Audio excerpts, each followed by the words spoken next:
ஆராதனைக்கு ஆயத்தம் பண்ணணுமாக உங்களுடைய ஹெட்ஃபோன் தயவு கூர்ந்து சைலண்ட் போர்ட் இடத்தை அழுத்தி வைக்குமாறு கேட்டுக்கொள்கிறேன். அது ஆராதனைக்கு தடையாக இருக்காதபடி பார்த்துக் கொள்ளுங்கள். நாம் ஆராதனைக்கு ஆயத்தம் பண்ணணுமாக ஒரு பாடலை நாம் பாடி நாம் இந்த ஆராதனைக்கு நாம் கடந்து செல்கிறோம்.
உள்ளத்தை ஆயத்தப்படுத்தும் உங்களோட பிரசனத்தில் இருக்கின்ற ஒவ்வொருவரையும் நீ ஆயத்தப்படுத்தும்.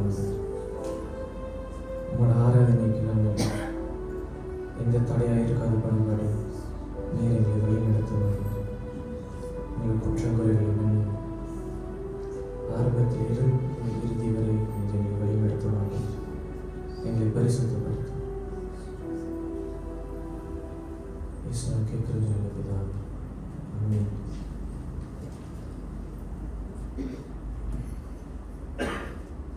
சங்கீதம் 100ஆம் அதிகாரம் வசனம் 1 துவங்கி 5 வரை நான் வாசிக்கிறேன். பூமியின் கொடிகளே, எல்லாரும் கர்த்தரை கம்பீரமாய் பாடுங்கள். மகிழ்ச்சியோட கர்த்தருக்கு ஆராதனை செய்து ஆனந்த சத்தத்தோடே அவர் சந்நிதி முன் வாருங்கள். கர்த்தரே தேவன் என்று அறியுங்கள். நாம் அல்ல, அவரே நம்மை உண்டாக்கினார். நாம் அவர் ஜனங்களும் அவர் மேய்ச்சலின் ஆடுகளுமாய் இருக்கிறோம். அவர் வாசல்களில் துதியோடும் அவர் பிரகாரங்களில் புகழ்ச்சியோடும் பிரவேசித்து அவரை துதித்து அவருடைய நாமத்தை சுஸ்திரியுங்கள். கர்த்தர் நல்லவர், அவருடைய கிருபை என்றென்றைக்கும் அவருடைய உண்மை தலைமுறை தலைமுறைக்கும் உள்ளது. அந்த நல்ல தேவனை, அந்த உண்மையுள்ள தேவனை நாம் யாவரும் போற்றி பாடும் வண்ணமாக நாம் யாவரும் எழுந்து நின்று அலங்கார வாசலாலே பிரவேசிக்க வந்து நிற்கிறோம் என்று பாலே கைகளை தட்டி உற்சாகமாக பாடுவோம்.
டேனி ஏறெடுக்குமாறு கேட்கிறேன்.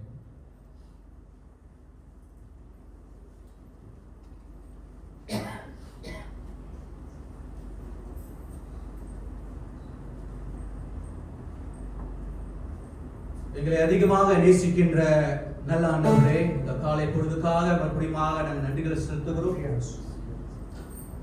எல்லாம் நன்றிக்கும் உரிய தேவனா இருக்கிறேன், அதுக்காக நன்றியா இருக்கும் ஆண்டவரே. வந்து கொண்டிருக்கிற உங்களுடைய பிள்ளைகளுக்காக நாங்கள் ஜெபிக்கிறோம் ஆண்டவரே. குறித்த நேரத்தில் ஆண்டவரே இவர்கள் வந்து சேரும்படியாக நீ உதவி செய்யணுமா கூட நாங்கள் கெஞ்சுகிறோம். அப்பா, நீ நல்லவராக இருப்பதற்காக நன்றி செலுத்துகிறோம். 6 நாள் வேலை செய்யும்படியாக 7வது நாள் ஓய்வு நாளை நீ கொடுத்திருக்கிற ஆண்டவரே, இந்த ஓய்வு நாளில் ஆண்டவரே உண்மை நாங்கள் தொழுது கொள்ள, உண்மை நாங்கள் துதிக்க, உண்மை நாங்கள் பாட ஆண்டவரே, இந்த வேலையை நாங்கள் நல்ல விதமாக பயன்படுத்திக் கொள்ளத்தக்க உதவி செய்யுமாக நாங்கள் ஜெபிக்கிறோம் ஆண்டவரே. நீர் நல்ல தேவனா இருப்பதற்காக நன்றியா இருக்கும் ஆண்டவரே. நீர் மகா பெரியவரா இருப்பதற்காக நன்றி செலுத்துகிறோம் ஆண்டவரே. பரிபூரணத்தில் வீட்டிருக்கிற தேவனா இருக்கிறதுக்காக நன்றி செலுத்துகிறோம் ஆண்டவரே. அப்பா, நீ பெரியவர் ஆண்டவரே. நீர் உண்மையுள்ள தேவனாக இருக்கிற ஆண்டவரே. அதிகமான நாமங்கள் உங்களுக்கு கொடுக்கப்பட்டிருக்கிறதுக்காக நன்றி செலுத்துகிறோம் ஆண்டவரே. அல்பாவும் உமைகாவும் இருக்கிறதுக்காக நன்றியா இருக்கும் ஆண்டவரே. தொடக்கமும் முடிவுமா இருக்கிறதுக்காக நன்றி செலுத்துகிறோம். அப்பா, எங்களை நீர் பாதுகாப்பதற்காக நன்றி செலுத்துகிறோம். உங்களுடைய பிள்ளைகளை ஒவ்வொரு நாளும் ஆண்டவரே, 7 நாள் ஆண்டவரே விசேஷமாக நீர் பாதுகாத்ததுக்காக நாங்கள் நன்றிகளை செலுத்துகிறோம் ஆண்டவரே. இவர்களுடைய எல்லா தேவைகளும் நீ விசேஷமாக சந்தித்ததுக்காக நன்றி செலுத்துகிறோம் ஆண்டவரே. உங்களுடைய கரம் இவர்கள் மேல் இருந்ததுக்காக கூட எனக்கு அதிகமாக நாங்கள் நன்றிகளை செலுத்துகிறோம். நீ இரக்கம் பாராட்டுகிற தேவன் ஆண்டவரே. உங்களுடைய இரக்கம் எங்க மேல் பூர்ணமாக இருந்ததுக்காக நன்றிகளை செலுத்துகிறோம். அப்ப அந்த வேலையில் ஆண்டவரே நாங்கள் துதிக்கிறோம், தொழுது கொள்கிறோம் ஆண்டவரே. வர்ஷிப் லீடருக்காக நாங்கள் ஜெபிக்கிறோம். மகன் சுராஜ்காக நாங்கள் வருகிறோம் ஆண்டவரே. அந்த மகனோடு நீ தங்கியிருந்ததுக்காக நன்றி, செய்கின்ற ஊழியத்துக்காக நன்றி செலுத்துகிறோம் ஆண்டவரே. நல்ல குரல் வளம் கொடுத்து பாடும்படியாக ஆண்டவரே அந்த மகனுக்கு இரக்கம் பாராட்ட விடமாக நாங்கள் ஜெபிக்கிறோம். அப்பா, அந்த வேலையில இசைக்கறி வாசிக்கின்ற ஒவ்வொரு பிள்ளைகளுக்காக இந்த காலை வேளையில நாங்கள் வருகிறோம். இவர்களுக்கும் கொடுக்கப்பட்ட தாளந்தை மேலும் அதிகரித்து பாடும்படியாக வாசிக்க முடியாத உதவி செய்வதாக நாங்கள் ஜெபிக்கிறோம். இந்த வேளையில கூட ஆண்டவரே திவ்ய செய்தி ஏந்தி வந்திருக்கிற எங்களோட மூத்த போதகருக்காக நாங்கள் ஜெபிக்கிறோம். அந்த மகனோடு தங்கியிருந்ததுக்காக நன்றி செலுத்துகிறோம். அந்த மகன் ஆயத்தம் பண்ண அந்த வார்த்தை ஆண்டவரே மாறுகின்ற இடத்தில் நாங்கள் மாற முடியாத உதவி செய்யுமா கூட ஜெபிக்கிறோம். மாறுதலை இந்த ஞாயிற்றுக்கிழமையில உண்டுபடுத்த வேண்டுமா கூட நாங்கள் ஜெபிக்கிறோம். எங்க வாழ்க்கைக்கு அந்த வசனங்கள் மிகுந்த பிரயோஜனமாக ஆண்டவரே பயன்படுத்த வேண்டுமா கூட ஜெபிக்கிறோம். அந்த மகன் செய்கின்ற ஊழியத்திலே நீ தங்கியிருக்குமா கூட நாங்கள் வேண்டிக்கிறோம். அப்பா, நீ நல்லவராக இருக்கிறதுக்காக நன்றி செலுத்துகிறோம். அப்பா, அந்த வேளையில் ஆண்டவரே நாங்கள் பாவிகள் என்று நாங்கள் அறிகிறோம் ஆண்டவரே. பாவம் செய்திருக்க கூடும் அப்பா. எங்களுடைய கரங்களிலே பாவம் இருக்கலாம் ஆண்டவரே. ஆனாலும் நீர் மன்னிக்க வல்லமை உள்ள தேவனாக இருக்கிற ஆண்டவரே. எங்களை மன்னித்து எங்களை சுத்திகரிக்க வேண்டுமா நாங்கள் ஜெபிக்கிறோம் ஆண்டவரே. இந்த காலவெளியில நாங்கள் பரிசுத்தமாக இந்த காலவெளியில பங்கு கொள்ள நீ உதவி செய்யுமா கூட ஜெபிக்கிறோம். இது உம்முடைய நாள் ஆண்டவரே, உம்முடைய ஆராதனையாக இருக்கிறது ஆண்டவரே. எங்களே நாங்கள் தாழ்த்தும்படியாக நாங்கள் ஜெபிக்கிறோம் ஆண்டவரே. எங்க இடத்துல ஒன்றும் இல்லை ஆண்டவரே. எல்லாம் காரியமும் நீர் கொடுத்ததாக இருக்கிறதுக்காக நாங்கள் நன்றிகளை செலுத்துகிறோம். மகிமையின் தேவனே உங்களுக்கு நன்றி செலுத்துகிறோம். நன்றியா இருக்கிறோம் ஆண்டவரே. எங்களுடைய குற்றம் குறைகள் பாவங்கள் ஆண்டவரே யாவும் இருந்தால் மன்னிக்க வேண்டுமா கூட நாங்கள் ஜெபிக்கிறோம் ஆண்டவரே. எங்களை மன்னித்து எங்களை சுத்திகரிக்க வேண்டுமா நாங்கள் கேட்கிறோம். பரிசுத்தமாக நீரே பெருக வேண்டும், நாங்கள் சிறுக வேண்டும் ஆண்டவரே. நிறைய பல ஒப்பு கொடுத்து இந்த ஜெபத்தை எடுக்கிறோம். ஜீவன் உள்ள பரம்பிதாவே. நாம் நின்ற வண்ணமாக இந்த 2வது பாலை நாம் பாடுவோம். நாம் இயேசு நல்லவர், ஒரு போதும் கைவிடார், ஒரு நாளும் விலகிடார். Now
உபாகமம் 16ஆம் அதிகாரம் வசனம் 1 துவங்கி 22 வரை நாம் யாவரும் மேலிருந்து கற்று மாறி மாறி வாசிப்போம்.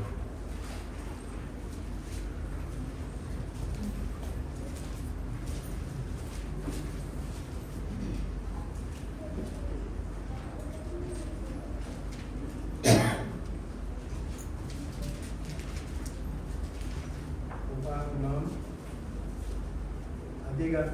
அதிகாரம் 16 வசனம் 1 தொடங்கி 22 வரை மாறி மாறி வாசிப்போம். பழைய ஏற்பாட்டின் பக்கம் 244 மாறி மாறி எடுத்துக்கொள்ளப்பட்ட வேத பகுதி. உபாகமம் அதிகாரம் 16 வசனம் 1 தொடங்கி 22 வரை. 1ஆம் வசனம். ஆபீப் மாதத்தை கவனித்திருந்து அதில் உன் தேவனாகிய கர்த்தருக்கு பஸ்காவை ஆற்றிக்க கடவாய். ஆபீப் மாதத்திலே இராக்காலத்தில் உன் தேவனாகிய கர்த்தர் உன்னை எகிப்திலிருந்து புறப்பட பண்ணினாரே.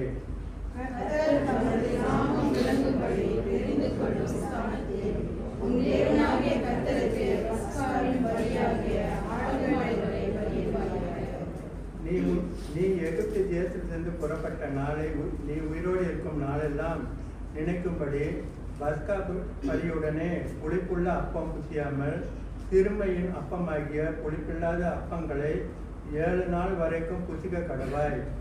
நீ தீவிரமாய் எகிப்து தேசத்திலிருந்து புறப்படப்பட்டபடியினால் இப்படி செய்ய வேண்டும்.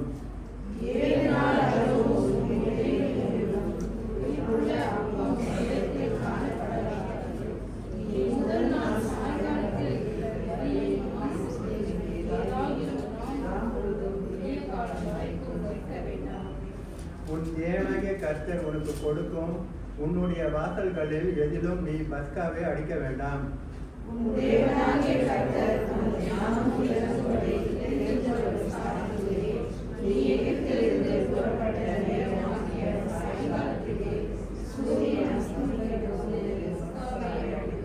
வசனம் 7.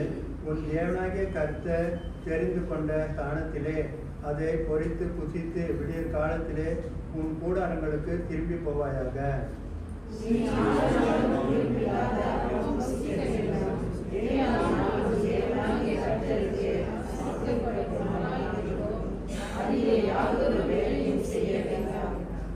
ஏழு வாரங்களை எண்ணுவாயாக. அறுக்க தொடங்கும் காலம் முதல் நீ அந்த 7 வாரங்களையும் எண்ண வேண்டும்.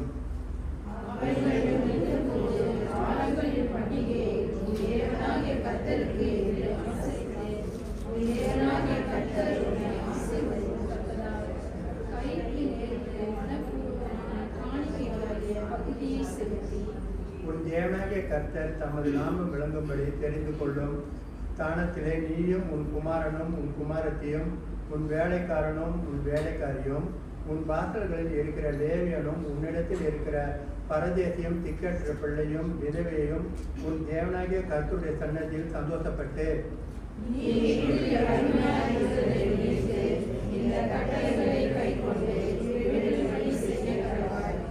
நீ உன் களத்தின் பலனையும் உன் ஆலையின் பலனையும் சேர்ந்த பின்பு கூடார பண்டிகையை 7 நாள் ஆசரித்து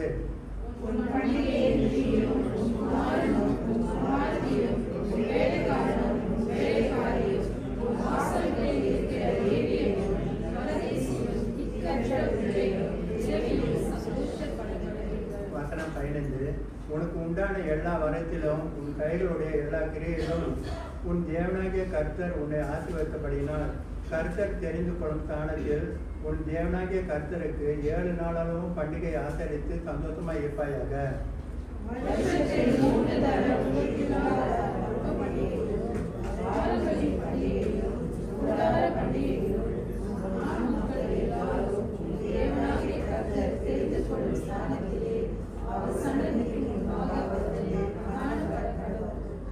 ஆனாலும் அவர்கள் கர்த்தருடைய சன்னதியில் வெறுங்கையோடு வராமல் உன் தேவனாகிய கர்த்தர் உனக்கு அருளிய ஆசீர்வாதத்தக்கதாக அவனவன் தன் தன் தகுதிக்கு ஏற்றபடி காணிக்கையை கொண்டு வர கடவன்.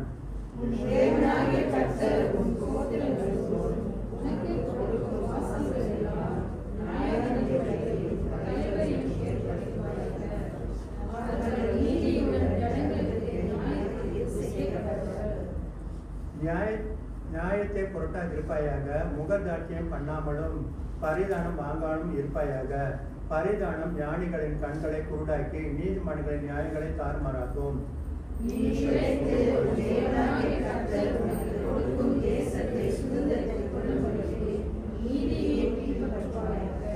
நீ உன் தேவனாகிய கர்த்தருக்கு உண்டாக்கும் பலிபடை தண்டையில் யாதொரு தோப்பையும் உண்டாக்க வேண்டாம். 22ஆம் வசனம் சேர்ந்து வாசிப்போம். யாதொரு சிலையும் நிறுத்த வேண்டாம். உன் தேவனாகிய கர்த்தரை அதிலே போகிறார். தேவன் தம் அவர்கள் நம் உள்ளத்தில் தரிப்பாராக. ஆமென். அமருங்கள். இயேசு கிறிஸ்தின் இனிய நாமத்திலே உங்கள் யாவரையும் கொடுத்து நாம் காலை ஆராதனைக்கு வர வைக்கிறோம்.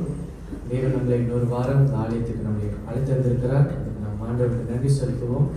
இன்றைக்கும் நம்ம மத்தியில் தேவ செய்தி வழங்க நம்மளோட மூத்த போதகர் பாஸ்டர் மணி நம்ம மத்தியில் வந்திருக்கிறார். அது மட்டும் இல்லை, நம்ம மத்தியில் பாஸ்டர் ஜெகார் அவங்க குடும்பத்தினரும் நம்ம ஆராதனையில் ஜாயின் பண்ணியிருக்காங்க. அதுக்காக நாம் ஆண்டவருக்கு நன்றி செலுத்துவோம். நாம் காணிக்கை தசமபாகங்கள் எடுக்கிறதுக்கு முன்பதாக இன்னொரு பாலை நாம் பாடுவோம்.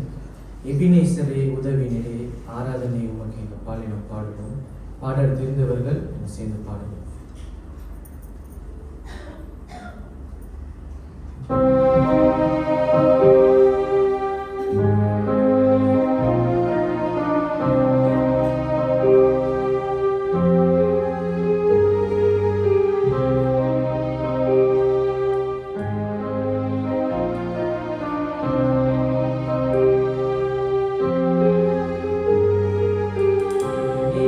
Sare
சுஸ்திர பாடலை பாடுவோம்.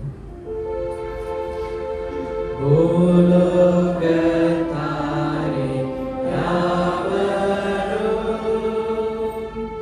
கர்த்தாவில் களி கூருங்கள்.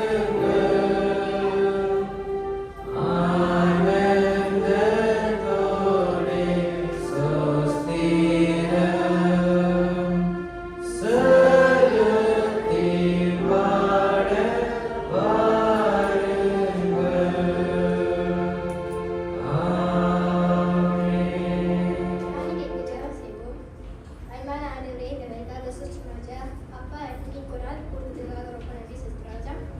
அப்பா, இந்த ஒரு காணிக்கை போட்டாங்க ராஜா. அவரையும் ஆசீர்வதிங்க. நாம் போதக ஜெபத்துக்கு கடந்து செல்வதற்கு முன்பதாக ஜெப செய்தியோடு இன்னும் துதிப்பேன் இன்னும் போற்றுவேன் இந்த பாலை நாம் பாடுவோம். நாம் யாவரும் எழுந்து நின்று இந்த பாலை நாம் பாடுவோம்.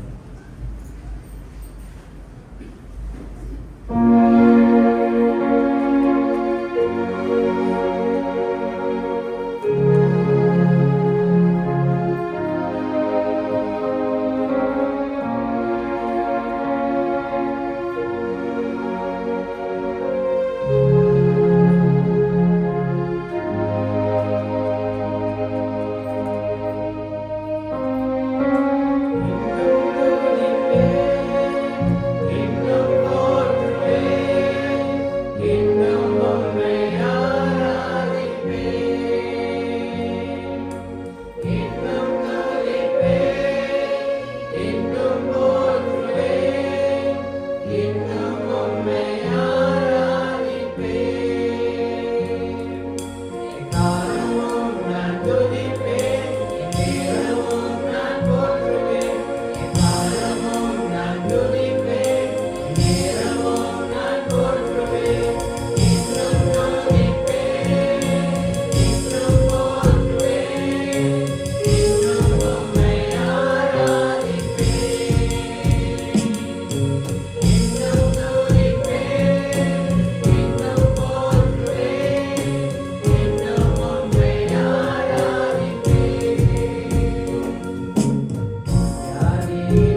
யாவரும் எழுந்திருந்து போதக ஜெபத்திற்காக செல்வோம்.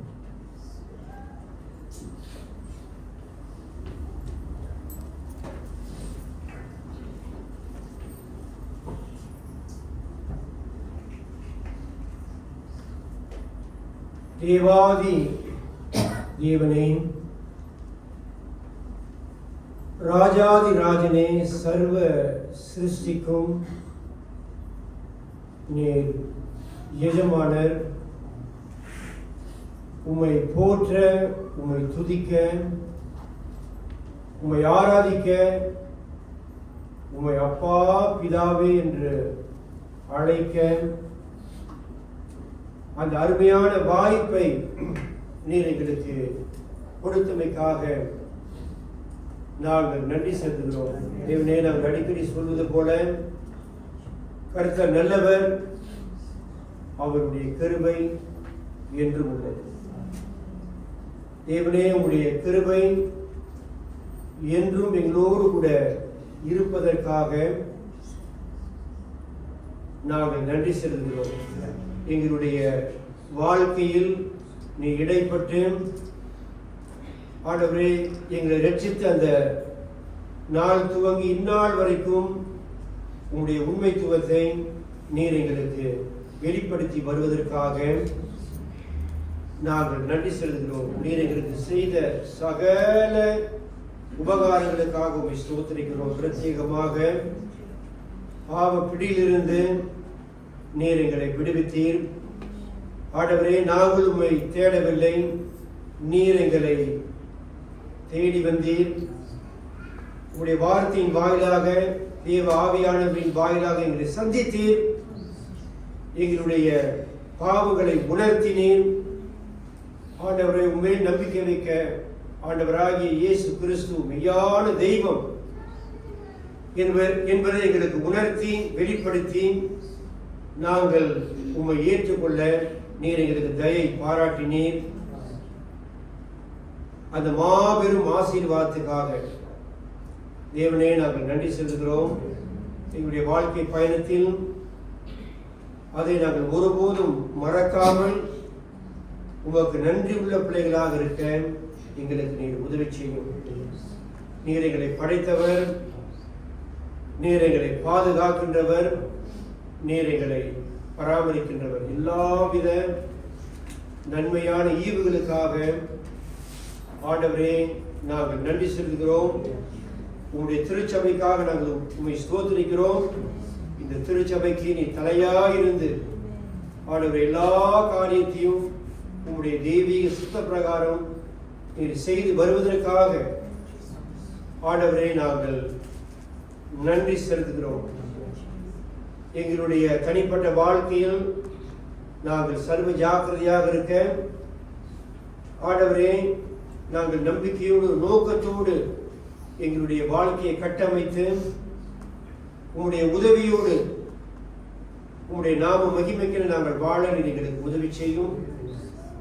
எங்கள் குடும்ப வாழ்க்கையில் நாங்கள் சாவதானமாக இருக்க வேண்டும்.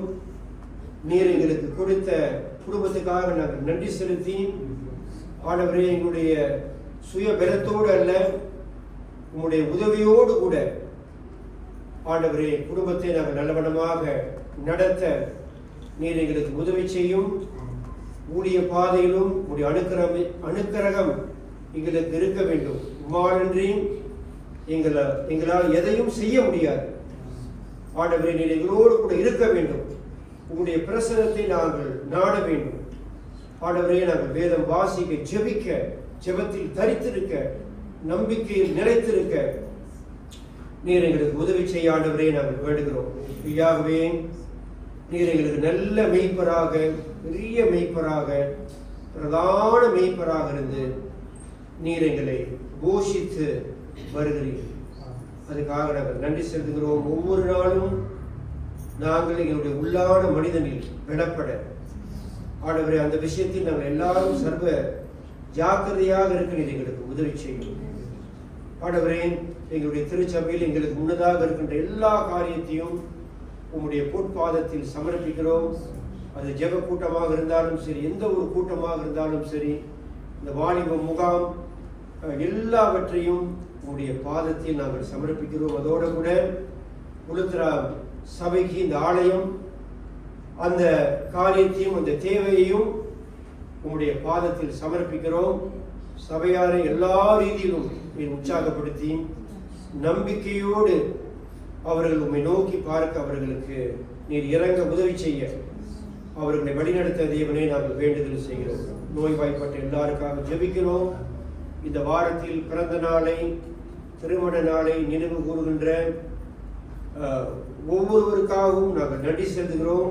அவர்களை நீர் பேர் பேராக அறிவீர். அவர்கள் வாழ்க்கையில் நீர் இடைப்பட்டு அவர்களுக்கு தேவையான யாவையும் சம்பூர்ணமாய் நீர் அவர்களுக்கு அருள அவர்களுக்காக தேவனே நாங்கள் வேண்டுதல் செய்கிறோம். ஆண்டவரே, கடினமான ஒரு காலகட்டத்தில் நாங்கள் வாழ்கிறோம். எங்களுக்கு முன்னதாக நிறைய சவால்கள், போராட்டங்கள், அதையெல்லாம் நாங்கள் பார்க்கும்போது நாங்கள் சோர்ந்து போகாதபடி நீர் எங்களுடைய தேவன், நீர் விடுதலை நாயகன் என்பதை நாங்கள் நம்பி ஆண்டவரை நம்பிக்கையோடு நாங்கள் முன் செல்ல நீர் எங்களுக்கு அருள் புரிய ஆசீர்வதிக்க ஆண்டவரே நாங்கள் வேண்டுதல் செய்கிறோம். இன்றைக்கு ஆராதனைக்கு வந்த உங்களுடைய பிள்ளைகள் ஒவ்வொருவருக்காக, பெரியவர்கள், வாலிபர்கள், பிள்ளைகள் எல்லாருக்காக ஆண்டவரே நாங்கள் நன்றி செலுத்துகிறோம். இன்றைக்கும் உங்களுடைய இறை வார்த்தையின் வாயிலாக நீர் எங்களோடு கூட பேசும் ஆண்டவரே. நீர் பேசும் தெய்வம், நீர் எங்களோடு பேசுகின்றவராக இருக்கிறீர். நாங்கள் உங்களுடைய வசனத்துக்கு செவி சாய்த்து அது பிரகாரம் தேவனே நாங்கள் வாழ எங்களுக்கு உதவி செய்யும். உங்களுடைய திருச்சபைக்காக, எங்களுடைய கரங்களில் எங்களுக்கு இருக்கின்ற வேதாகமத்துக்காக பல விதங்கள்ல ஆண்டவரே எங்களுடைய வாழ்க்கை கட்டமைக்கப்பட நீர் உதவி செய்து வருகிறீர். அந்த எல்லாவித ஆத்மீக உதவிகளுக்காக ஆண்டவரே நாங்கள் நன்றி செலுத்துகிறோம். அந்த எல்லா ஆத்மீக உதவிகளையும் எங்களுக்கு சாதகமாக நாங்கள் பயன்படுத்தி எங்களுடைய வாழ்க்கையில் நாங்கள் வெற்றி நடை போட நீர் எங்களுக்கு உதவி செய்யும். உதவி செய்வீர் என்று நாங்கள் நம்புகிறோம். இவனை எங்களையே நாங்கள் தாழ்த்துகிறோம்.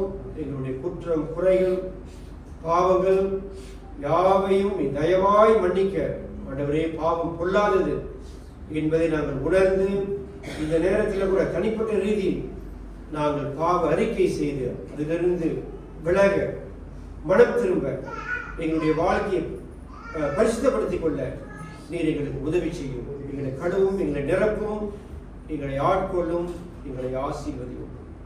இயேசுவின் திருநாமத்தில் ஜெபிக்கிறோம் பிதாவே, ஆமென். அமருங்கள்.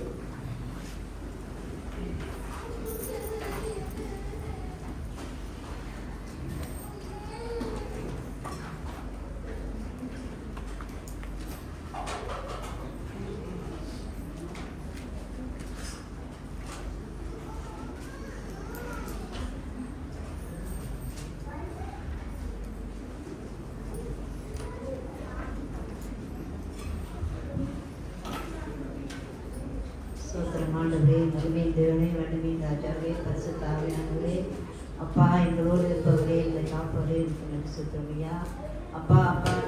நீர் எங்களுக்கு நல்ல பொருளாதார ஒவ்வொரு நாளும் எங்களை நல்ல வழி நடத்தும் நல்ல தகப்பனே, நன்றி சுத்தமையா அப்பா. உங்களுடைய ஜீவியத்தில் நாங்கள் சோர்ந்து போகாத படிக்க ஆண்டவரே, உங்களுடைய வார்த்தைகளாலும் வேத வசனங்களாலும் ஐயா நீர் எங்களை பலப்படுத்தி கொடுத்த நன்றி ராஜா. நன்றி அப்பா. சபையில் நிறைய ஆத்துமாக்கள் கொடுத்துருக்கா, நன்றி ராஜா. குடும்பமாக ரட்சிக்கப்பட்டு நன்றி ராஜா. இன்னும் அநேக ஆத்துமாக்களையா ரட்சிக்கப்பட்டு வருவதற்காக நன்றி ராஜா. ஆசீர்வதியும் வழி நடத்தும்படியா ஜெபிக்கிறோம் ஐயா. அப்பா உங்களுடைய செய்தியை கேட்டு நாங்கள் ஆண்டவரே வெறுமனையை துன்பாத்துடிக்க ஆண்டவரே சந்தோஷத்தோடும் சமாதானத்தோடும் ஆண்டவரே அப்பா ஆசீர்வாதங்களோடு வீடு திரும்ப திருவைத்தாரும் எங்களோட வழி நடத்தும்படியா ஜெபிக்கிறோம். ஆசீர்வதியும் வழி நடத்தும்படியா ஜெபிக்கிறோம்.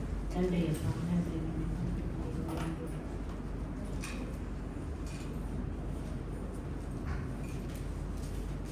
கர்த்தர் பரிசுத்தம் சொல்லும்.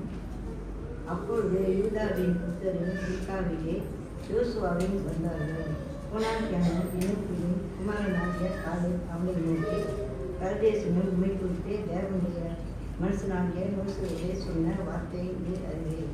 தேசத்தை நேர் பார்க்க கர்த்தரின் தாசனாகிய மோசே என்னை கல்தேயாவிலிருந்து அனுப்புகிற போது எனக்கு 40 வயதாயிருந்தது. என் இருதயத்தின்படியே அவருக்கு மறு செய்து கொண்டிருந்தேன். ஆனாலும் என்னோடு கூட வந்த என்னும் சகோதரன் எனக்கு இருதயத்தை கருத்தறினார்கள். நானும் என் தேவனாகிய கர்த்தரை உத்தரமாய் பின்பற்றினேன். அந்நாளிலே மோசே என் தேவனாகிய கர்த்தரை உத்தமமாய் பின்பற்றினால் என் பால் குறித்த தேசம் உமக்கு பிள்ளைகளுக்கும் இன்றைக்கும் சுதந்திரமாய் இருக்கிறது என்று சொல்லி ஆணையிட்டார். அப்போது இது கர்த்தர் சொன்னபடியே என்னை உயிரோடு கர்த்தர் இஸ்ரவேல் வனாந்திரத்திற்கு சஞ்சரிக்க கர்த்தர் அந்த வார்த்தையை மோசேயோடே சொல்லி இப்போது 45 வருஷமாயிற்று. இதோ நான் 85 வயதுள்ளவன். மோசே என்னை அனுப்புகிற நாளில் எனக்கு இருந்த அந்த கலன் இந்நாள் வரைக்கும் எனக்கு இருக்கிறது. யுத்தத்திற்கு போகும் வரத்துமாய் அப்போது எனக்கு இருந்த இந்த பலன் இப்போதும் எனக்கு இருக்கிறது. ஆகையால் கர்த்தர் அந்நாளிலே சொன்ன இந்த மறைநாட்டை எனக்கு தாரும். அங்கே எனாக்கிலும் அரணியான பெரிய பட்டணங்களிலும் உண்டென்று நீர் அந்நாளிலே கேள்விப்பட்டிருந்தோ. கர்த்தர் என்னோடு இருப்பாரானால் கர்த்தர் சொன்னபடி அவர்களை துரத்தி விடுவேன் என்றார். அப்பொழுது யோசுவா எப்பொழுதே என் குமாரனாகிய காலத்தை ஆசீர்வதித்து ஏரோனை அவனுக்கு சுதந்திரமாக கொடுத்தான்.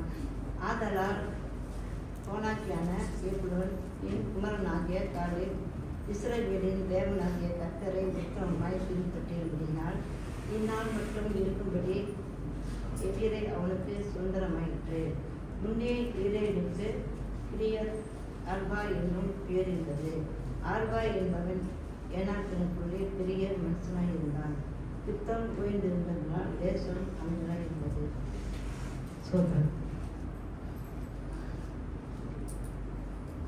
இந்த கர்த்தருடைய நாளில்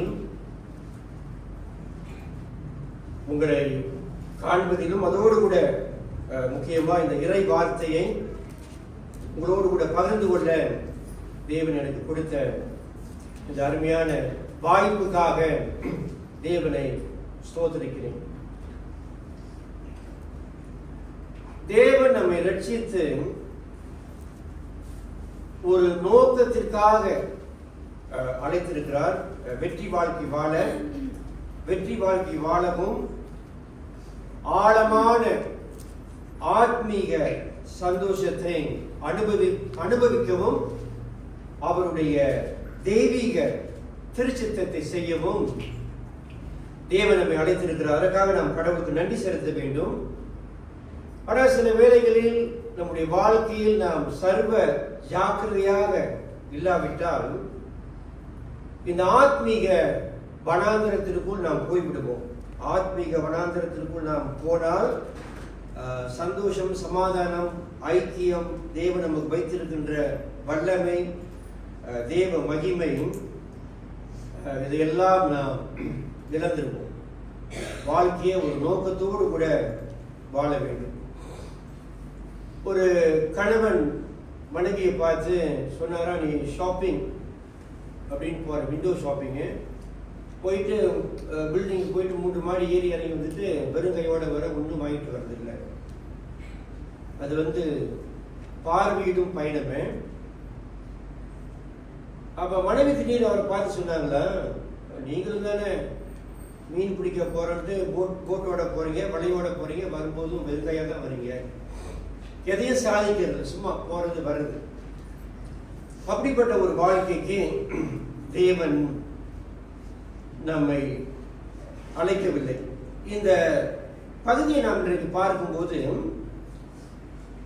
இந்த இஸ்ரவேல் மக்கள் வாக்களிக்கப்பட்ட தேசம், அதை கைப்பற்றினார்கள். நிறைய எதிராளிகளை யுத்தத்தில் அவர்கள் சந்தித்து சில முக்கிய வெற்றிகள் அவர்களுக்கு கிடைத்தது. ஆனா இங்க இப்ப நாம் இன்றைக்கு பார்க்கின்ற பகுதியில் அந்த சுதந்திரத்தை பங்கிட வேண்டிய ஒரு நேரம் வந்துவிட்டது. பங்கிடணும் இந்த கோத்திரங்களுக்கு. அப்படிப்பட்ட காலகட்டத்தில் இந்த யூதா கோத்திரம் முன் வருகிறது. யூதா கோத்திரம் முன் வரும்போது ஒரு நரைமுடி ஆடவர், நான் நினைக்கிறேன் நரைமுடி கிரேக என் மாதிரி அந்த முடி இருக்குன்னு நினைக்கிறேன், 85 நிரம்பிய யோசுவா வரார். யோசுவா வந்து அவருடைய வாழ்க்கையை கவனிக்க இருக்கிறோம். யோசுவா வந்து அவர் ஒரு யுத்த முழக்கத்தை அவர் வந்து சொல்றாரு. அந்த 12வது வசனத்தில் நம்ம வந்து பார்க்கிறோம். அதுதான் என்னுடைய செய்திக்கு தலைப்பு. இந்த மலை நாட்டை எனக்கு தாரும் அப்படின்றார். கிவ் மீ திஸ் மவுண்டன் அப்படின்னு உறுதியா அவரு சொல்றத நான் பார்க்கிறோம். எனக்கு 4 காரியங்களை கவனிக்க இருக்கிறோம். யோசுவா மடிக்கணும் காலேபுடைய வாழ்க்கையில இருந்து, காலேபுடைய வாழ்க்கை யோசுவால காலேபுடைய வாழ்க்கை எப்போதுமே குமாரனாகிய காலேப் அவருக்கு 85 வயது. அந்த மனிதனுடைய வாழ்க்கையிலிருந்து 4 காரியத்தை கவனிப்போம். அந்த 4 காரியத்தை நாம் கவனிக்கும் போது காலேப்பை பற்றி நான் உங்களோட கூட பகிர்ந்து கொள்ளும் போது காலேப்புடைய தேவனை நாம் மறக்கவே கூடாது. அவருடைய சுய பலத்தினால அவர் இந்த மலையை கைப்பற்றல, தேவனுடைய ஒத்தாசையோடு எல்லா காரியத்தையும் அவர் செய்தார். இந்த மனிதன் எப்படிப்பட்டவர், அவருடைய வாழ்க்கையில என்னெல்லாம் வெளிப்பட்டது என்பதை கவனிக்கின்ற செய்தியில 4 குறிப்பு, 4 காரியத்தை அவருடைய வாழ்க்கையில இன்றைக்கு வந்து கவனிப்போம். முதலாவது காலேபுடைய அர்ப்பணம், கமிட்மெண்ட் அதை கவனிப்போம், அவருடைய அர்ப்பணம். 2வது அவருடைய நம்பிக்கை, அவருடைய கான்ஃபிடன்ஸ். 3வது அவருடைய தைரியம், கரேஜ். 4வது அவர் வந்து அங்கீகரித்தார், பெற்றுக்கொண்டார். ஓகே, பங்கா பண்ணார். அவருக்கு முன்னதாக இருந்த அந்த மலையை அவர் வந்து மேற்கொண்டதை பார்க்கணும். இதை பார்க்கும்போது இந்த அம்சங்கள் நம்முடைய வாழ்க்கையில வெளிப்பட வேண்டியது மிக மிக முக்கியம், மிக மிக அவசியம். முதல் காரியத்தை கவனிப்போம். அவர் தன்னுடைய வாழ்க்கையை அர்ப்பணித்த ஒரு மனிதன். 8வது வசனத்தை வாசிக்கும் போது இப்படியா வாசிக்கிறோம். ஆனாலும் என்னோடு கூட வந்த என் சகோதரர் ஜனத்தின் இருதயத்தை கரைய பண்ணினார்கள், நானோ 8வது வசனம் என் தேவனாகிய கர்த்தரை உத்தமமாய் பின்பற்றினேன். 9வது வசனத்தையும் அதில் வந்து பார்க்கிறோம். அந்நாளிலே மோசே நீ என் தேவனாகிய கர்த்தரை உத்தமமாய் பின்பற்றினபடியினால். 14வது வசனத்தையும் பார்க்கிறோம். கர்த்தரை உத்தமமாய் பின்பற்றினபடியினால். இது ஒரு முக்கியமான ஒரு காரியம், முக்கியமான ஒரு அம்சம். ஹோல் ஹார்ட்டட்லி, முழுமையா அறக்குறையால முழுமையா இந்த யோசுவா என்ற மனுஷன் தேவனை உத்தமமாய் பின்பற்றியதை பார்க்கிறோம். அவருடைய வாழ்க்கை வந்து அர்ப்பணிக்கப்பட்ட வாழ்க்கை. இந்த யோசுவாவை குறித்து இந்த வார்த்தை 5 முறை பழைய ஏற்பாட்டில் பயன்படுத்தப்படுகிறது. இங்க கூட 3 முறை நாம் பார்க்கிறோம். இப்படியா அதுக்கு வந்து விளக்கம் கொடுக்கலாம். He wholly followed the Lord அப்படின்னு ஆங்கில பைபிள்ல பார்க்கிறோம். அது வந்து ஒரு கேப், ஒரு இடைவெளியை மூடுவது. ஓகே, இடைவெளி விடாம. ஒரு உதாரணத்துக்கு ஒரு வேடன் வந்து ஒரு மிருகத்தை பிடிக்கும் போது 1 கிலோமீட்டருக்கு தூரமா இருக்க மாட்டான். ஓகே, எவ்வளவு நெருக்கமா அவன் பதுங்கி அந்த மிருகத்தை நெருங்கி இருக்க முடியுமோ அவ்வளவு தூரம் நெருங்கி இருக்கிறது நல்லது. அப்பதான் குறி வைத்து சுட முடியும், அந்த மிருகத்தை பிடிக்க முடியும். ஸோ அது மாதிரி கடவுளுக்கும் நமக்கும் இருக்கின்ற உறவு, அந்த உறவுக்கு நிறைய இடைவெளி, கேப், நிறைய இடைவெளி கொடுக்கக்கூடாது. அவர்கிட்ட நெருங்கி இருக்கணும். ஓகே, அந்த அர்த்தத்தை தான் இந்த வார்த்தை வந்து குறிக்குது. ஸோ அப்படிப்பட்ட ஒரு ஒரு ஒரு அர்ப்பணம் நம்முடைய தேவனை முழு மனதோடு, மனதார, முழு பலத்தோடு, முழு ஆத்மாவோடு அப்படின்னு பார்க்கிறோம். இந்த உத்தமம் அப்படின்னு சொல்லும்போது யோசுவா என்ற மனுஷன் அவருடைய அங்குலம், எவ்ரி இன்ச், ஒவ்வொரு அங்குலமும், ஒவ்வொரு அம்சம், ஒவ்வொரு நரம்பும், ஒவ்வொரு நார் சத்தும் தேவனுக்கு உகந்ததா இருந்தது. ஸோ அப்படியா தன்னுடைய வாழ்க்கைய அவர் வந்து தேவனுக்கு ஒப்பு கொடுத்தார்.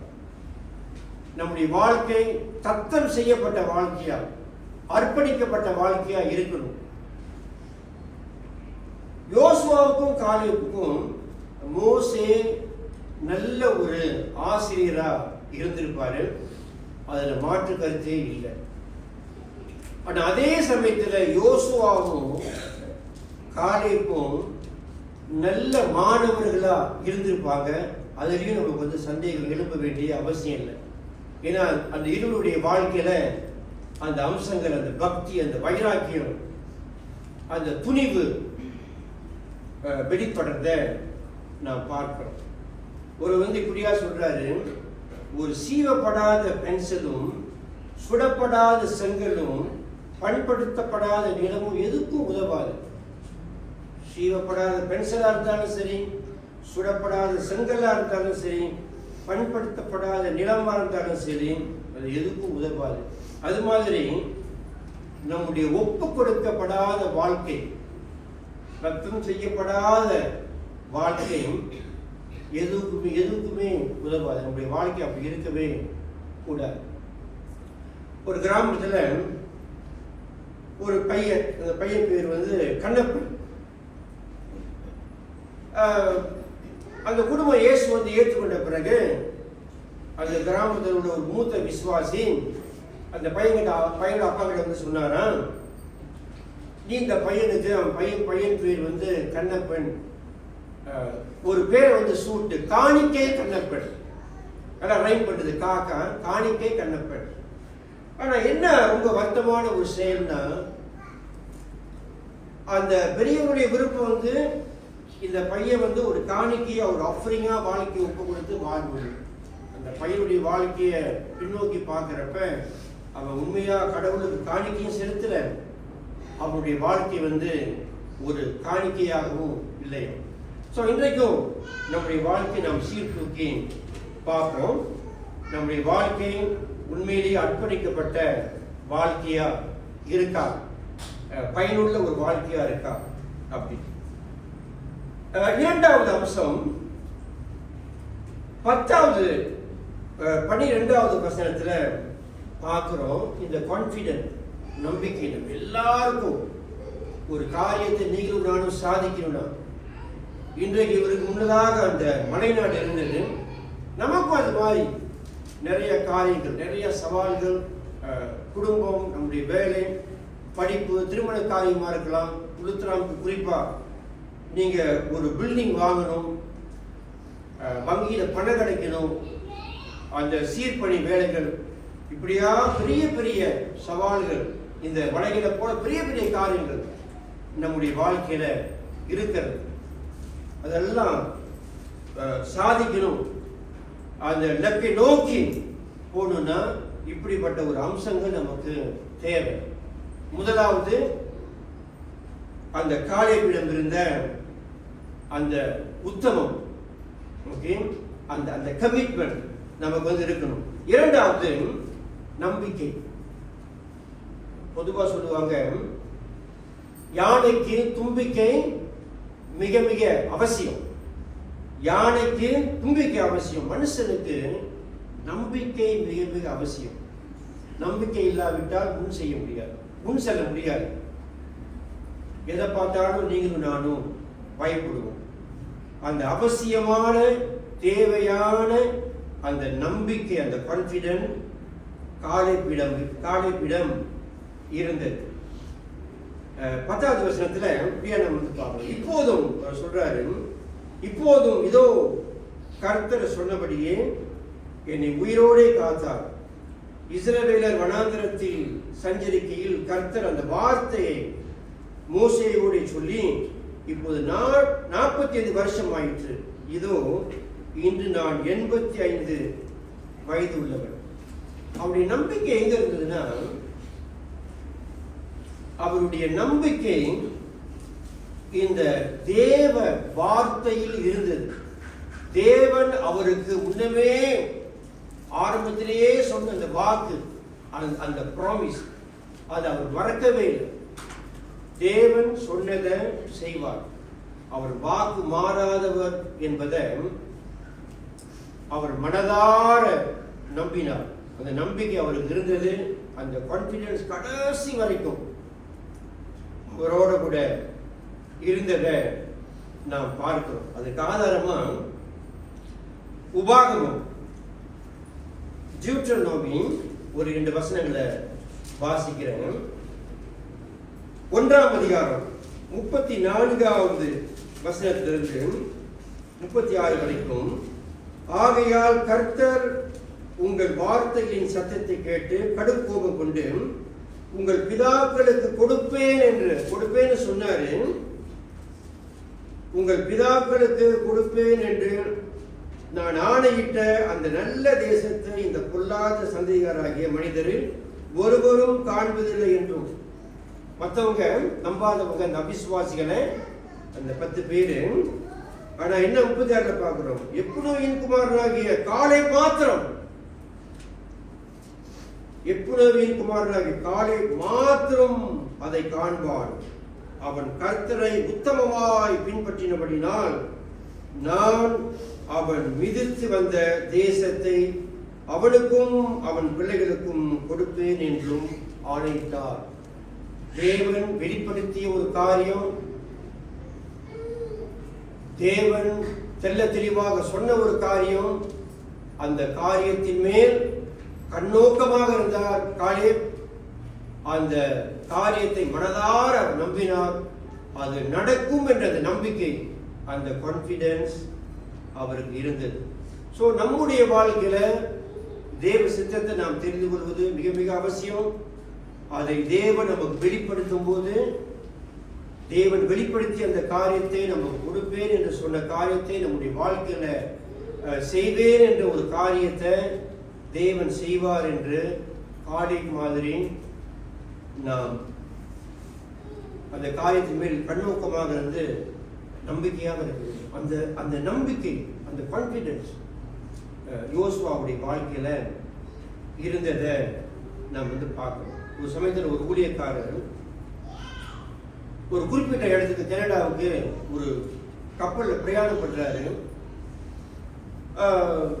அது புதன்கிழமை, சனிக்கிழமை ஒரு முக்கியமான மீட்டிங். அதற்காக அவர் ஜெபித்து, தேவன் மனதார பேசினார், இந்த மீட்டிங் நீ போகணும், பல மாதங்கள் ஜெபித்து இந்த கூட்டத்துக்கு நீ போகணும் அப்படின்ட்டு தேவனுடைய உதவியோட வழிநடத்தினோட திட்டமிட்ட ஒரு காரியம்.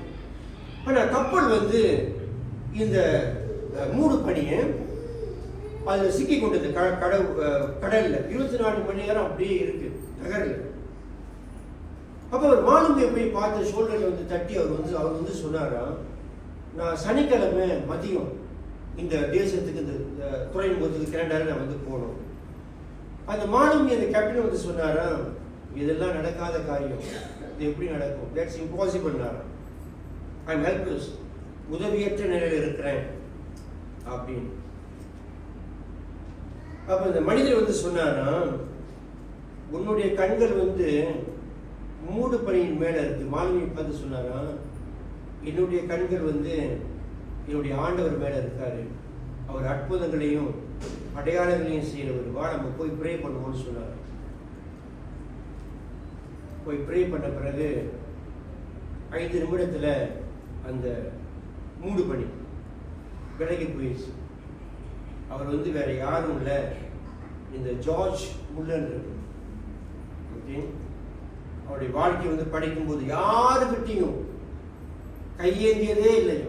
இன்னைக்கு சில பேர் லெட்டர்லாம் எழுதுவாங்க, அது ஒரு பக்கம் இருக்கட்டும், எனக்கு தேவை இருக்குது, அதெல்லாம் சொல்லக்கூடாது, நான் சொல்லல. பல மாதிரி தேவை இருக்கு, கடிதம் மேல கடிதம் போடுவாங்க ஊழியத்தை பற்றி. அதுக்குள்ள நான் போக விரும்பல. ஆனா இந்த மனுஷனை பத்தி சொல்லும்போது யாருக்கிட்டையும் அவர் வந்து கையெழுத்து, அதான் அவருடைய வரலாறு.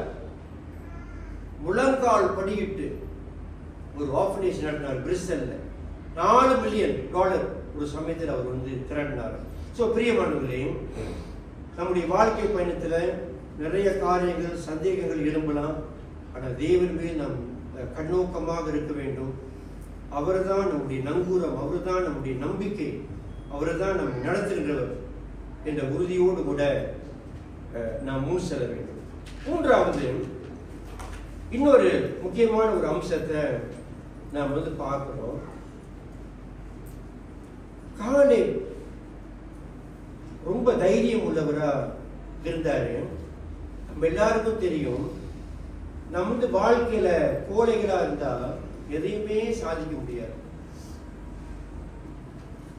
ஓகே, அந்த துணிவு, அந்த தில்லு, அந்த தைரியம், இதை நான் வந்து செய்வேன், தேவனுக்காக செய்றேன், என்னுடைய தேவன் என்னோட கூட இருக்கிறாரு, அவர் எனக்கு உதவி செய்வார் என்ற அந்த தைரியம் நமக்கு இருக்கணும். வாழ்க்கையில் நம்ம எல்லாருக்கும் தெரியும், பலவித சோர்வுகள் நமக்கு வரணும். இதை நம்ம வந்து பார்க்கும்போது மூன்று சவால்களை அவர் வந்து மேற்கொள்ள வேண்டியதா இருந்தது. ஒன்று, இந்த பெட்டுக்கிளிகள், என்னென்ன சொல்ல வரேன், கிராஸ் ஹாப்பர்ஸ். ரெண்டாவது, இந்த ஜாம்பவான்கள், ஜாயன்ஸ், பெரிய ஆட்கள் அங்க இருந்தவங்க. மூன்றாவது, அவருடைய வயது, நிறைய இந்த வயசுல என்னால வந்து இந்த காரியத்தை சாதிக்க முடியுமா என்பது. என்னாகமம் 13ஆம் அதிகாரம் 33வது வசனம். என்னாகமம் 13ஆம் அதிகாரம் 33வது வசனம்.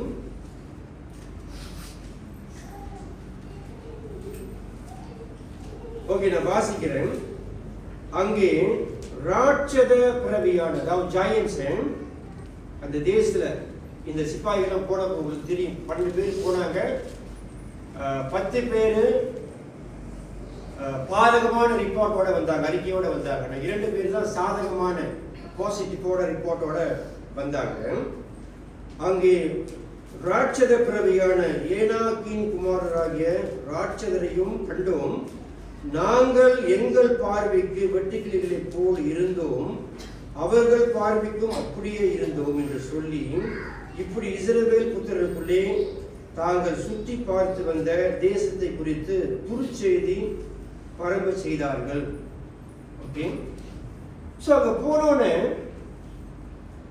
இந்த பெரும்பான்மையினர், மெஜாரிட்டி என்ன வந்து சொல்றாங்க, ஐயோ அவங்களாம் பயங்கரமானவங்க, பெரிய ஆட்கள், சாம்பவான்கள், நீங்களாம் அவங்களுடைய பார்வைக்கு வெட்டுக்கிளிகள் போல, கிராஸ் ஹாப்பர்ஸ் மாதிரி நீங்க வந்து இருக்கிறீங்க, எப்படி நீங்க வந்து அவங்களை மேற்கொள்ள முடியும்? அந்த காலேப்புடைய வாழ்க்கையை நம்ம வந்து பார்க்கும்போது அவர் வந்து தேவ வார்த்தைய, தேவ சித்தத்தை நம்பி இருந்தார். அதனால மக்களை பார்த்து அவர் வந்து மிரல்ல, அந்த தைரியம் அவருக்கு இருந்தது. உங்களுக்கு எல்லாம் ரெவரண்ட் டாக்டர் ஜார்ஜ் குட்டி தெரியும். அவர் பைபிள் காலேஜில் வந்து முடித்தோடனே அந்த காலேஜில் உள்ளவங்கள்ட்ட சில பேர் சொன்னார், நான் கேரளாவில் போய் ஒரு வேதாகம கல்லூரி ஆரம்பிக்க போகிறேன் அப்படின்னு சொன்னார். அவரை பார்த்து சிலர் வந்து சொன்னாங்களா, கிண்டலா சொன்னாங்களா, நீ போய் ஒரு கோழி கொண்டு, ஒரு சிக்கன் கூப், அதை வந்து கட்டி கோழி ஒன்றால் வந்து வளர்க்க முடியுமா முதலாவது அப்படின்னு கிண்டலா பேசினாங்களா. ஓகே, இன்னைக்கு நூற்றுக்கணக்கான மக்களுக்கு கேரளாவில் பயிற்சி கொடுத்து வராங்க, இந்த கல்லூரிக்கு போயிருக்கிறேன். அந்த மாதிரி துர்ச்செய்தியை நாம் வந்து கேட்கலாம். எந்த ஒரு காரியம் பார்க்கணும், நீ யாருப்பா அவனால வந்து முடியுமா, உன்னுடைய பின்புலம் என்ன, நீ யாரு, இதை செய்ய போறேன் அதை செய்ய போறேன் அப்படின்னு வந்து சொல்றீங்க அப்படி. ஓகே, அந்த மாதிரி நம்ம வந்து நினைக்கிறோம், பெரியவங்களை பார்த்து நம்ம வந்து நினைக்கிறோம். இதுல 2 காரியம். ஓகே, மனசோர்வு, சில சமயத்தில் பொருளாதாரம், உடல் நலம், சந்தேகம், என்னால வந்து முடியுமா அப்படின்னு. ஒண்ணு வந்து பயத்தின் வெளிப்பாடு. பயத்தின் வெளிப்பாடுனா பின் வாங்கிடுவோம். இன்னொன்று வந்து என்ன, காலேப் என்ன வெளிப்பட்டது, விசுவாசத்தின் உறுதிப்பாடு. உங்களை பார்த்து நான் பயப்பட போறதில்லை. தேவன் நமக்கு கொடுப்பேன் என்று சொன்ன இந்த தேசம். மூன்றாவது அவருடைய வயது. ஸோ கடவுள் ஒரு வாக்கை கொடுக்கும்போது அந்த பலத்தையும் அவர் கொடுப்பார் நமக்கு. அந்த காரியத்தை செய்ய அந்த சத்துவத்தை, அந்த பலத்தை கொடுப்பாரு. அதனுடைய நிறைவை நம்முடைய வாழ்க்கையில நம்மால பார்க்க முடியும். ஏசாயா 40ஆம் அதிகாரம் இப்படியா நாம் வாசிக்கிறோம். கடைசி 3 வசனங்கள். சோர்ந்து போகிறவனுக்கு அவர் பலன் கொடுத்து சத்துவம் இல்லாதவனுக்கு சத்துவத்தை பெருக பண்ணுகிறார். இளைஞர் இளைப்படைந்து சோர்ந்து போவார்கள், வாலிபரும் இடறி விடுவார்கள். கர்த்தருக்கு காத்திருக்கிறவர்களோ புதுபலன் அடைந்து கழுகுகளை போல சட்டங்களை அடித்து எழும்புவார்கள். அவர்கள் ஓடினாலும் இளைப்படைவார்கள், நடந்தாலும் அவங்க சோர்ந்து போக மாட்டாங்க. ஏன்?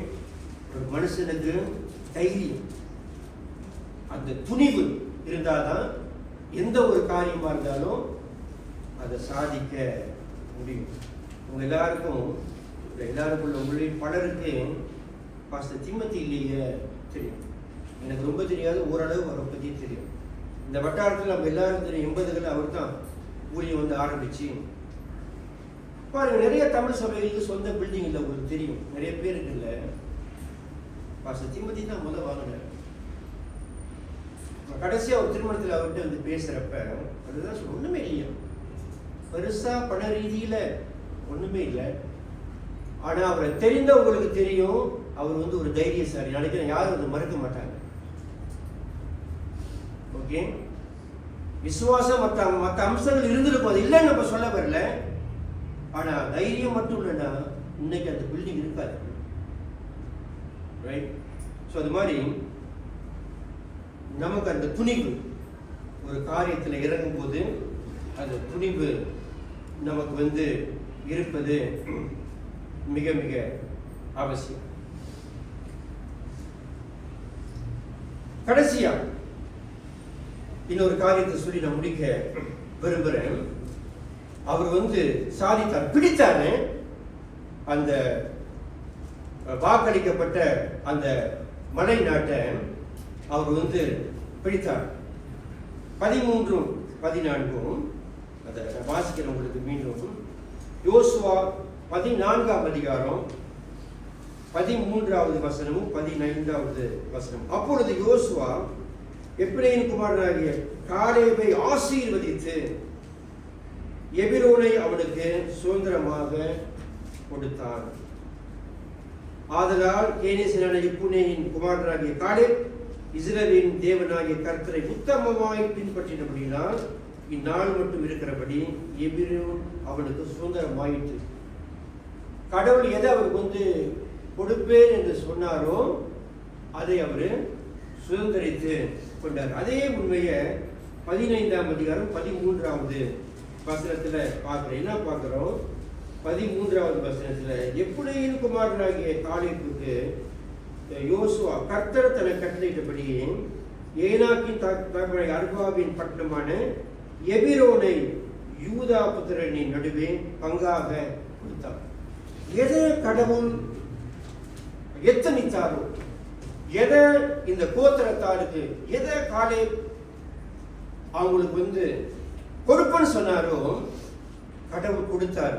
ஸோ காலேப்புடைய வாழ்க்கையில தேவன் இடைப்பட, அவரை வழிநடத்த, அவரை உற்சாகப்படுத்த, அவரை சார்ந்து வாழ, அவரை நோக்கி பார்க்க, அவருடைய உதவியை நாட, அவருடைய நாமத்தை மகிமைப்படுத்த காலேப்புக்கு தேவன் உதவி செய்தார். அதனால இது கடவுள் சொல்லிட்டா நம்ம எதுவும் செய்ய வேண்டாம். ஓகே, ஆங்கிலத்தில் ஒரு சொல்லாடல் ரொம்ப அழகா சொல்லுவாங்க, let go and let God. அது கேட்கறதுக்கு நல்லா இருக்கு. let go and let go எல்லாம் அவர் பார்த்துக்குவார். இல்லை அப்படி இல்லை. ஓகே, அப்படி கடவுளுடைய ஏகாதிபத்தியம் மனிதனுடைய கடமை மிக மிக அவசியம். ஸோ இந்த வார்த்தை அவர் அனுபவித்தார், அதை பெற்றுக்கொண்டார்னு பார்க்கிறோம். ஓகே, அதற்கு இந்த மலை மேல் அவர் ஏறணும். இந்த ஜாம்பவான்களை முறியடிக்கணும். அந்த பேருக்கு எப்ரோன்னு பேர் வைக்கப்பட்டது. அதுக்கு பொருள் வந்து ஐக்கியம். ஓகே, அந்த அந்த அறைகூவல் அவர் கொடுக்கின்ற அறைகூவல் எவ்வளவு நம்பிக்கையோடு அந்த அறைகூவல் அவர் வந்து கொடுத்திருப்பார். இந்த மலை நாட்டை எனக்கு தாரும், give me this mountain. எவ்வளோ ஒரு நம்பிக்கையோட, எவ்வளோ ஒரு துடிப்போட என்னுடைய தேவன் என்னோட கூட இருக்கிறார், அவர் கொடுத்த வாக்கு நிறைவேற்றுவார். எனக்கு 85 வயதாக இருக்கலாம், ஆனால் நான் போவேன், அதை செய்வேன் அப்படின்ற துணிவோட கூட அவர் வந்து போனார். ஓகே, பிரியமானவர்களே, பாடுபட்டால்தான் பலன் உண்டு. பாடுபடாமல் எதையும் நாம் வந்து சாதிக்கவே முடியாது. வீடு வாங்க முடியாது, கார் வாங்க முடியாது, குடும்பத்தை கட்ட முடியாது, கல்யாணம் பண்ண முடியாது, சர்ச் வாங்க முடியாது, ஊழியத்தை செய்ய முடியாது. பாடுபட்டால் பலன் உண்டு. நாம் எல்லாரும் பாடுகளை கடந்து போகணும், சவால்களை எதிர்நோக்கணும், எதிர்ப்புகளை முறியடிக்கணும். ஓகே, அந்த ஒரு நம்பிக்கையோட நாம் வந்து போகணும். ஸோ 3 காரியம். முதலாவது இந்த அர்ப்பணம், இந்த கமிட்மெண்ட் அவருக்கு வந்திருந்தது. இரண்டாவது இந்த நம்பிக்கை, இந்த கான்ஃபிடன்ஸ் அவருக்கு இருந்தது. மூன்றாவது கரேஜ், இந்த தைரியம் காளைக்குடிய வாழ்க்கையில் அவருக்கு வந்து காணப்பட்டது. இறுதியாக அவர் வந்து கைப்பற்றினார். ஓகே, நோவாவுடைய வாழ்க்கையை பார்க்கும்போது அவருக்கு முன்னதாக வெள்ளம் இருந்தது. இந்த 3 எபிரேய சமூகத்தில் பார்க்கும்போது அவர்களுக்கு முன்னதாக அக்னி இருந்தது. தானியேலை பார்க்கும்போது சிங்க கவி இருந்தது. ஆண்டவராக இயேசு கிறிஸ்துவை பார்க்கும்போது அவருக்கு முன்னதாக சிலுவை இருந்தது. ஸோ அது மாதிரி உங்களுக்கும் எனக்கும் இருக்கு. வாழ்க்கை என்பது பாட்டில் படிக்கணும். வாழ்க்கை என்பது போராட்டமே, அல்லது ஒரு போராட்டமே. ஓகே, நம்ம எல்லாரும் இந்த உலகத்தை நமக்கு வந்து தெரியும். ஓகே ஓகே உங்களுக்கு உங்களை பலருக்கு வந்து தெரியும். செத்து போன மீன் தான் அந்த அலையோட கூட இந்த ஃப்ளோவோட போகும்.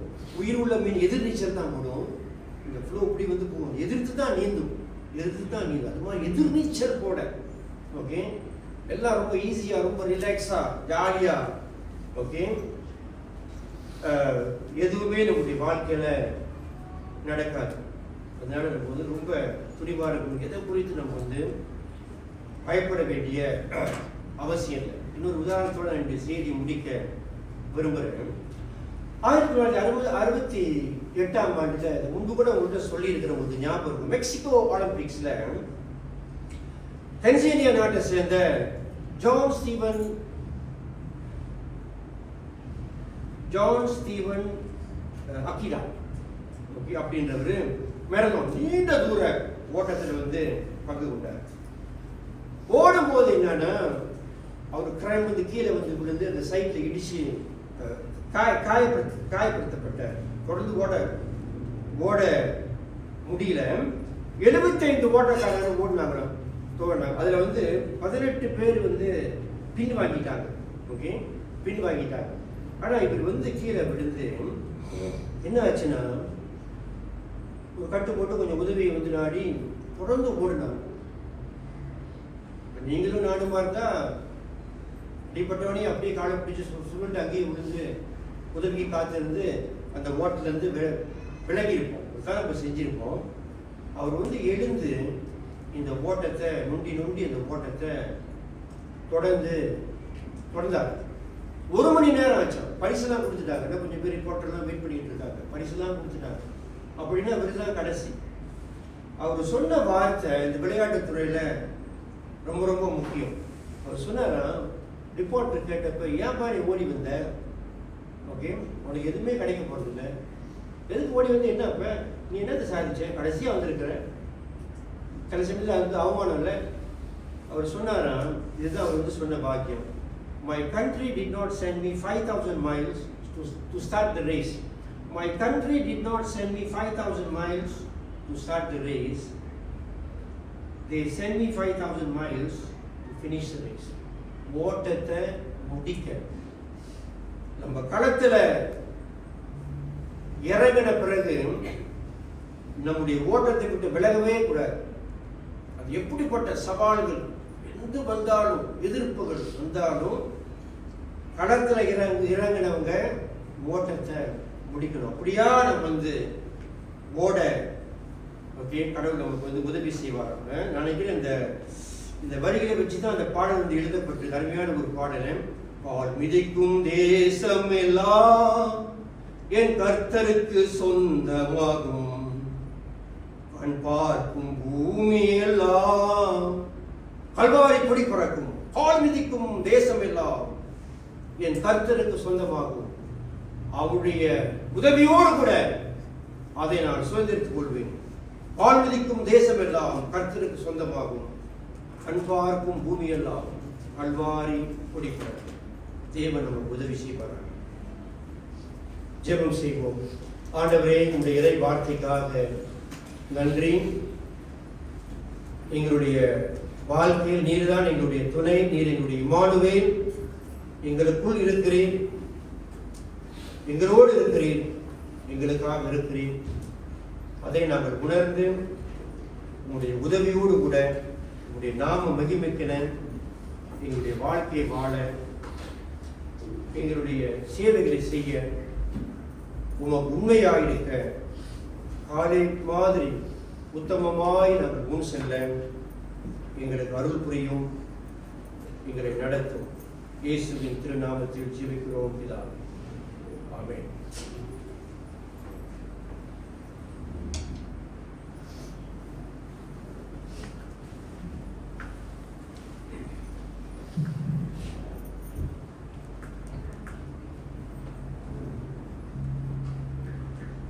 கேட்ட தேவ செய்திக்காக நம் ஆண்டவருக்கு நன்றி செலுத்துவோம். நாம் யாவரும் எழுந்து நின்று இறுதி பாலை நாம் பாடுவோம். நன்றி பலி பீடம் கட்டுவோம். நல்ல தேவன் நன்மை செய்தார்.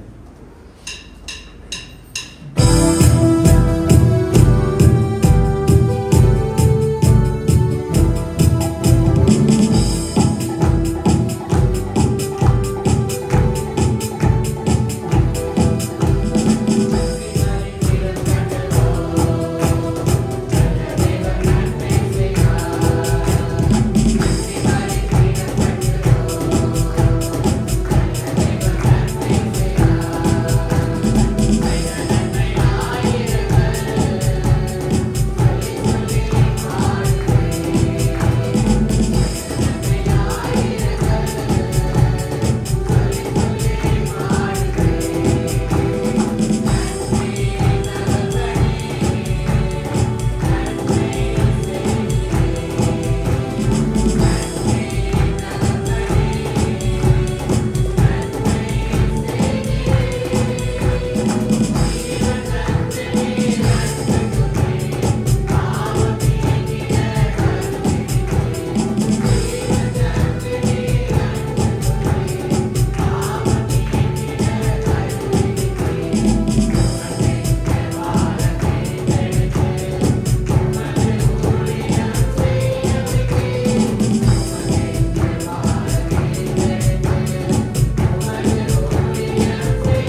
நல்ல ஆண்டவரே, மீண்டுமாக இந்த அருமையான உடைய நாளுக்காக நாங்கள் நன்றி செலுத்துகிறோம். எங்கள் ஜெபங்களை கேட்டு நீர் எங்களோடு கூட இடைப்பட்டமைக்காக தேவனே நாங்கள் நன்றி செலுத்துகிறோம். ஆசீர்வாதம் பெற்றுக்கொள்வோம். வலுவாதபடி உங்களை காக்கவும், தமது மகிமையுள்ள சன்னிதானத்தில் மிகுந்த மகிழ்ச்சியோடு உங்களை மாசற்றவர்களாய் நிறுத்தவும் வல்லமை உள்ளவரும் தாம் ஒருவரே ஞானமுள்ளவருமாகிய நம்முடைய இரட்சகரான தேவனுக்கு கனமும் மகத்துவமும் வல்லமையும் அதிகாரமும் இப்பொழுதும் எப்பொழுதும் உண்டாவதாக. ஆமென். அமருங்கள்.